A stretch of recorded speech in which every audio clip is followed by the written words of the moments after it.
Okay, તો વિદ્યાર્થી મિત્રો, ખૂબ અગત્યનો દાખલો તમારી સામે લઈને આવ્યો છું.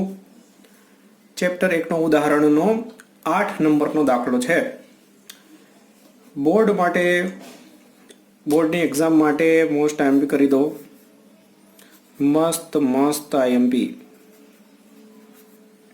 સાથે સાથે જેએનજી માટે પણ મસ્ત આઈએમપી છે. જી નીટ ગુજકેટ બધી રીતે ખૂબ અગત્યના દાખલાની અંદર સમાવેશ થશે. મસ્ત તૈયારી કરી દેજો આ દાખલાની. વારંવાર પૂછીશ એક્ઝામમાં અને બોર્ડમાં પૂછાવાનું જ છે. તો જો દાખલાની માહિતી પહેલા વાંચું છું. અહીંયા તમારી સામે એક વિદ્યુત ક્ષેત્ર છે. જો આ વિદ્યુત ક્ષેત્ર દર્શાવવા માટેની રીત છે. સમાંતર રેખા હોય એટલે સમાન વિદ્યુત ક્ષેત્ર કહેવાય. બધે મૂલ્ય સરખું હોય અને એનું મૂલ્ય તમને અહીંયા આપ્યું છે. એકની અંદર તીર ઉપર છે અને પછી વિદ્યુત ક્ષેત્રની દિશા ઉલટાઈ દીધી છે. તીર નીચે છે. હવે ખાસ પહેલી વખત આવે છે તો બરાબર દિમાગમાં રાખો, વિદ્યુત ક્ષેત્ર હંમેશા ધનથી ઋણ તરફ હોય. થિયરીની અંદર જોજો, વિદ્યુત ક્ષેત્રની થિયરી ધનથી દૂર હોય અને ઋણ તરફ હોય. બહુ બધી વખત કહીશ. તો અહીંયા વિચારો, ધન છે, પૂંછડા પાસે ધન યાદ રાખી લો, માથા પાસે ઋણ. તો વિદ્યુત ક્ષેત્ર થઈ ગયું ધનથી ઋણ. આવું લખીને નહીં આપે, ક્યારેક આપશે ક્યારેક નહીં આપે. પૂંછડા પાસે પ્લસ, માથા પાસે માઇનસ. પૂંછડે પ્લસ, માથે માઇનસ. યાદ રહી ગયું? ઓકે. હવે શું છે, પહેલાની અંદર એવું કહે છે કે ઇલેક્ટ્રોન નીચે પડે છે, મુક્ત પતન કરે છે. ઇલેક્ટ્રોન જે છે એ પતન કરે છે, એટલે કે એમનો શરૂઆતનો વેગ 0 છે. પતન તો યાદ હશે, શરૂઆતનો વેગ કેટલો હોય? 0. તો અહીંયાથી એક ગતિ કરતા ડી જેટલું અંતર કાપે છે અને ડી ની કિંમત આપી છે 1.5 સેન્ટીમીટર. તો પ્રશ્ન છે કે એમને આટલું અંતર કાપવા માટે કેટલો સમય લાગશે? સેમ વે અહીંયા બી એ જ ક્વેશ્ચન છે કે આમને પણ એટલું અંતર કાપવા માટે કેટલો સમય લાગશે. હવે બંને નીચે કેમ આવે જુઓ જરા. કે અહીંયા ઇલેક્ટ્રોન છે તો ઇલેક્ટ્રોન પર કેવો વિદ્યુતભાર હોય? માઇનસ. તો માઇનસ અને અહીંયા બીજો માઇનસ છે, તો માઇનસ દ્વારા અપાકર્ષણ થાય એટલે નીચે બળ લાગે અને આ પ્લસ એને ખેંચે એટલે પણ નીચે લાગે. એટલે હંમેશા યાદ રાખો કે માઇનસ વિદ્યુતભાર હોય ને એ વિદ્યુત ક્ષેત્રની વિરુદ્ધ દિશામાં ગતિ કરે હંમેશા. અને જે ધન છે એના માટે વિચાર લો, હમણાં જે કહ્યું એ જ રીતે કે આ ધન અમને ધક્કો મારશે નીચે તરફ અને ઋણ એમને ખેંચશે એટલે નીચે તરફ આવશે. તો કઈ ડાયરેક્શનમાં એની ગતિ થઈ? ક્ષેત્રની દિશામાં. તો હંમેશા યાદ રાખો, વિદ્યુત ક્ષેત્ર આપણે એ રીતે વ્યાખ્યાયિત કર્યું છે થિયરીની અંદર કે એમાં ધનને મૂકો એટલે ક્ષેત્રની દિશામાં બળ લાગે અને ઋણને મૂકો એટલે ક્ષેત્રની વિરુદ્ધ દિશામાં, ક્ષેત્ર અત્યારે આમ છે એની વિરુદ્ધ દિશામાં બળ લાગે. એટલે બંને પડે છે નીચે. તો બંને માટે સરખું અંતર કાપવાનું છે. તો શું સરખો સમય લાગશે? એ આપણે શોધવાનું છે. દરેક કિસ્સામાં પતન માટે લાગતો સમય શોધો. પહેલા રકમ સમજાઈ ગઈ.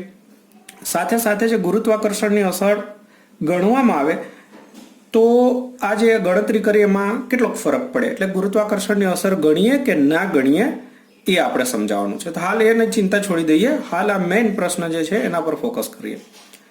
જો જે ગણતરી ઇલેક્ટ્રોન માટે થશે એ જ પ્રોટોન માટે થવાની છે. એટલે એક માટે બરાબર ધ્યાનથી સમજી લો. ઇલેક્ટ્રોન માટે આપણે અંતર કેટલું કાપશે એ આપી દીધું છે. પ્રોટોન માટે સરખું છે. બે માટે આ બંને વસ્તુ સરખી છે. હવે પ્રશ્ન પૂછ્યો છે સમય. પ્રારંભિક વેગ 0 છે. તો હવે અહીંયા આપણે પ્રવેગ શોધવો પડે. અચળ પ્રવેગી ગતિના સમીકરણનો ઉપયોગ કરવાનો છે. તો પહેલા સ્ટેપની અંદર પ્રવેગ શોધીશું. પ્રવેગ શોધવાનું સૂત્ર શું? તો તમને ખબર છે કે પાધર બરાબરમાં. હવે આ ચેપ્ટરની અંદર એક નવું સૂત્ર આવી ગયું, F બરાબર Q ઇન્ટુ E. ક્યાંથી આવી ટપ Q? તો આપણે વિદ્યુત ક્ષેત્રની વ્યાખ્યા કરી હતી F બાય Q. યાદ કરો એમના પરથી. આ યાદ ન હોય તો યાદ રાખી લો, બીજું તો શું થાય, થિયરી જોઈ લો. F બરાબર Q ઇન્ટુ E સૂત્ર બની ગયું. મોસ્ટ આઈએમપી સૂત્ર છે, નાનું પણ બહુ અગત્યનું સૂત્ર. તો હવે તમારે શું કરવાનું છે? આ બંનેને ભેગા કરી દેવાના છે. આમના પરથી તમારે પ્રવેગ શોધી કાઢવાનો છે. તો પ્રવેગ બરાબર શું થશે? Q E/m અને Q એટલે વિદ્યુતભાર. ઇલેક્ટ્રોન ને પ્રોટોનની વાત છે તો બંને પર વિદ્યુતભાર તો E જેટલા જ હશે મૂલ્યની રીતે. તો આ થઈ ગયું પ્રવેગનું સૂત્ર. ઇલેક્ટ્રોન માટે આ છે અને પ્રોટોન માટે બી સૂત્ર આ છે, પણ બંનેમાં દળ જુદા જુદા આવશે. જો અત્યારે માની લો કે આપણે ઇલેક્ટ્રોન માટે ગણીએ છીએ, પેલું ઇલેક્ટ્રોન માટે ગણીએ તો અહીંયા દળ જે છે એ ઇલેક્ટ્રોનનું લખવાનું થાય, પ્રવેગ આપણને ઇલેક્ટ્રોનનો મળી. બોલો, આમાં કોઈ કન્ફ્યુઝન હોય તો પૂછી લો. તો આ મળી ગયો ઇલેક્ટ્રોન માટેનો પ્રવેગ. એમાં આ બધી કિંમત મૂકવાની થશે. ચલો, કિંમત બી મૂકીને સાદરૂપ આપી દેજો. શું જવાબ આવે છે એ ચેક કરજો. તો ઇલેક્ટ્રોન માટેનો પ્રવેગ અલગથી અત્યારે પૂછ્યું નથી, પણ જરૂરી છે, MCQ માટે જરૂરી છે. ઓકે, માન લો હવે ઇલેક્ટ્રોનનો પ્રવેગ મળી ગયો તો આપણે અચળ પ્રવેગી ગતિનું સમીકરણ વાપરવાનું. અંતર છે, સમય પૂછ્યો છે, પ્રવેગ મળી ગયો છે, કયું સૂત્ર આવે વિચારો. પ્રારંભિક વેગ 0, વિચારી લો. તો આ સૂત્ર આવશે.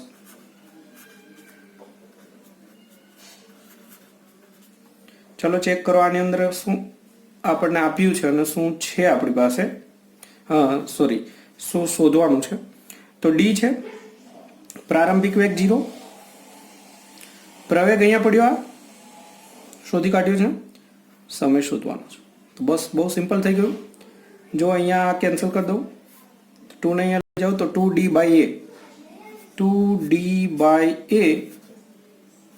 ઇઝ ઇક્વલ ટુ થઈ જશે TE². તો આમના પરથી TE ઇઝ ઇક્વલ ટુ મળી જશે √ની અંદર 2D/a. ઓકે, તો આ મળી ગયો તમને સમય. હવે એની અંદર એ બધી કિંમત મૂકવાની છે અને પછી સાદુરૂપ આપવાનું છે. સાદુરૂપ તમારે જાતે આપી દેવાનું છે. એનો જવાબ કહી દઉં છું. એમનો જવાબ જે છે એ તમને મળશે 2.921 10⁻⁹ એટલે લખું છું નેનો સેકન્ડ. અહીંયા યાદ રાખો 10⁻⁹ છે. આ સમય મળ્યો ઇલેક્ટ્રોનને અંતર કાપવા માટે કેટલો સમય લાગે તે મળી ગયો. હવે પ્રોટોન માટે જે છે એની અંદર શું ચેન્જીસ આવશે વિચારી લો. પ્રોટોન માટે આ આખો દાખલો ગણીએ તો ક્યાં ક્યાં ફરક આવે. તો જુઓ, F = ma QE, આ જ સૂત્ર. એમાં તમે અહીંયા વિચારી દો કે પ્રોટોનમાં પ્રવેગ કેટલો ઉત્પન્ન થાય. તો પ્રોટોન પર વિદ્યુતભાર એનો એ જ હોય, ઇલેક્ટ્રોન પર હોય એટલો જ. વિદ્યુત ક્ષેત્ર બે માટે સરખું જ છે મૂલ્ય, અને ભાગાકારમાં દળ ખાલી બદલાઈ જશે. તો પ્રોટોન માટેનો પ્રવેગ તમે આ રીતે કિંમત મૂકશો તો તમને મળી જશે. હવે સમયની વાત કરીએ તો સમયના સૂત્રની અંદર વિચારો કે અહીંયા ઇલેક્ટ્રોન માટે, અહીંયા પ્રોટોન માટે સમય જોઈતો હોય તો ક્યાં ફરક પડશે. ફરકની અંદર પ્રવેગમાં પડશે. અંતર બંને સરખું જ કાપવાનું છે અહીંયા. તો અહીંયા પ્રવેગ તમને જે મળ્યો હોય એ પ્રવેગ મૂકી દેવાનો, અથવા તમે અત્યારે તો આ સૂત્ર સ્વરૂપે બી મૂકી શકો છો, પણ મેં તમને અલગ અલગ એટલે ગણવાનું કહ્યું કે MCQ ની અંદર ને બધે કામ લાગે. નહીતર તમે શું કરી શકો છો કે આ શોધવું ન હોય તો તમે આ કિંમત જે છે અહીંયા મૂકી દો. બસ E/me ખાલી લખી નાખો અહીંયા, E/me, અને પછી સાદરૂપ આપો, સીધો જવાબ મળશે. આ ન શોધવું હોય તો અહીંયા આપણે પ્રોટોન માટે જે છે એનો પ્રવેગ અહીંયા શોધ્યો હોય તો એ લખવાનું, નહીતર આ સૂત્ર લખી નાખવાનું. બસ, તો આ રીતે આનું સાદરૂપ આપવાનું. અને એમનો જે જવાબ છે એ જવાબ તમને 0.13 માઇક્રોસેકન્ડ જેટલો મળશે. બોલો, કઈ કન્ફ્યુઝન હોય તો પૂછી લો, કઈ પણ ડાઉટ હોય તો વિચારી લો, મને મેસેજ કરી દેજો. હવે જુઓ કે ઇલેક્ટ્રોન માટે પ્રવેગ બી મળી ગયો, સમય મળી ગયો, અને પ્રોટોન માટેનો સમય મળી ગયો. બંને સમય જુઓ કયો વધારે છે ને કયો ઓછો છે. અહીંયા નેનો એટલે ઓછો કહેવાય, માઇક્રો કરતાં નેનો ઓછો કહેવાય. ઇલેક્ટ્રોનને કેમ ઓછો સમય લાગ્યો? બળ બંને માટે સરખું હતું. જો અહીંયા F = Q × E, તો Q તો બંને માટે સરખો છે, E સરખો છે, તો બળ સરખું હતું. તો સમયની અંદર કેમ ફેરફાર થયો? તો આ તો આગળ બી એક દાખલામાં ચર્ચા કરી હતી કે એક જાડિયો માણસ છે, એક પાતળો માણસ છે, બંને પર તમે સરખું બળ લગાડો તો બંનેની અંદર પ્રવેગ સરખા થોડી ઉત્પન્ન થશે. ઇલેક્ટ્રોનનો પ્રવેગ જોરદાર હશે. જો આનો પ્રવેગ તમે સાદુરૂપ આપશો ને તો તમને વધારે મળશે, આનો પ્રવેગ ઓછો મળશે. તો પ્રવેગ આપનો વધારે હોય તો એ તો ફટાફટ ગતિ કરશે, એટલે એટલું અંતર કાપવા માટે એમને ઓછો સમય લાગશે. તો અહીંયા તમારે એ બધું ધ્યાનમાં રાખવાનું છે કે બળ સરખા છે, પ્રવેગ ઇલેક્ટ્રોનનો વધારે હોય, સમય ઇલેક્ટ્રોન માટે ઓછો હોય. આ બધું MCQ માટે ખાસ કામનું છે. હવે ગુરુત્વાકર્ષણ, લાસ્ટ જે ક્વેશ્ચન હતો કે ગુરુત્વાકર્ષણની અસર ગણવામાં આવે તો શું આ ગણતરીને કોઈ ફરક પડે કે ના પડે? તો એમના માટે તમે આ જ્યારે ગણશો ને ઇલેક્ટ્રોન માટે અથવા તો પ્રોટોન માટે, તો તમને એનો અંદાજ આવશે. પ્રોટોન માટેની એક ગણતરી આપી છે બુકની અંદર, અને આ સાદુરૂપ જે છે હું તમને કહું છું તો 1.9 અને 10^12 આપ્યું છે મીટર પ્રતિ સેકન્ડ સ્ક્વેર. હવે વિચારો કે આ પ્રવેગ તમે જુઓ અને ગુરુત્વ પ્રવેગ જુઓ. ગુરુત્વ પ્રવેગ કેટલો હતો યાદ છે કઈ? જૂના જમાનાનો ગુરુત્વ પ્રવેગ હતો 9.8, એટલે કે 10^1 અને અહીંયા જુઓ 10^12. આની બાજુમાં આવે ગુરુત્વ પ્રવેગ, એટલે ગુરુત્વ પ્રવેગના કારણે આમાં કંઈ ફરક પડે નહીં.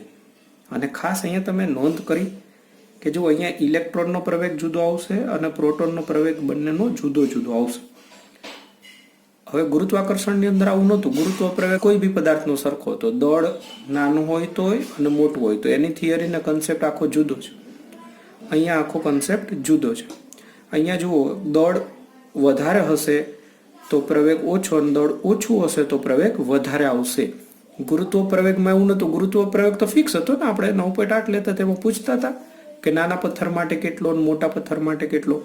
એટલે અહીંયા એ ગુરુત્વાકર્ષણની અંદર ગુરુત્વ પ્રવેગ કરતા આખું અલગ પડે છે.